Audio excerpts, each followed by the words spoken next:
Gilles Trignat Résidence, promoteur immobilier dans l'agglomération grenobloise depuis 40 ans, vous présente Si on sortait.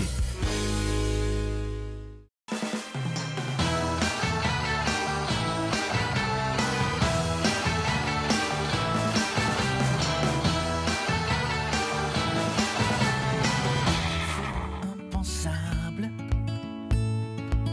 Il est tout à fait. Salut à tous et bienvenue dans Si on sortait. Mardi à la MC2, retrouvez Stéphane Escher accompagné en fanfare de 12 musiciens et d'une beatboxeuse. Après sa tournée à la tête d'une armée de machines, l'artiste varie les plaisirs. Il propose un spectacle germé de longue date dans son esprit où la forme rejoint le fond. Suspense. Jamais tu ne seras invulnérable.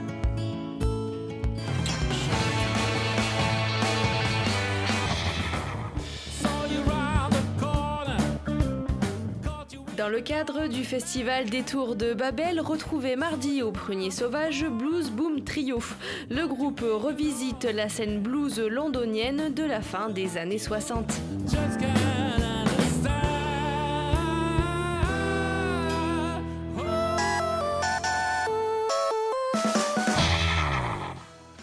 Ne manquez pas l'exposition temporaire au musée de la Résistance Former l'élite. C'est le destin singulier de l'École nationale des cadres de l'État français à Uriage. L'idée, c'était de mettre en lumière cette école qui, encore aujourd'hui, va soulever beaucoup d'interrogations et de controverses, puisque c'était un lieu dans lequel se sont succédées 3 écoles.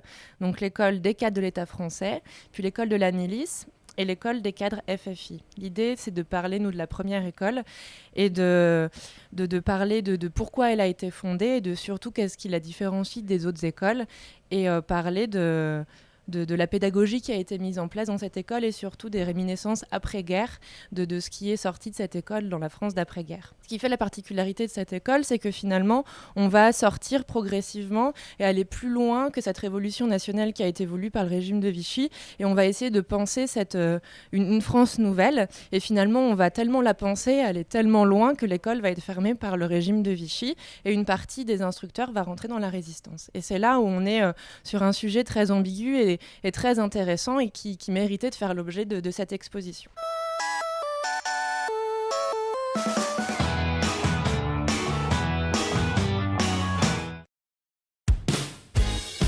Gilles Trignat Résidence, promoteur immobilier dans l'agglomération grenobloise depuis 40 ans, vous a présenté Si on sortait.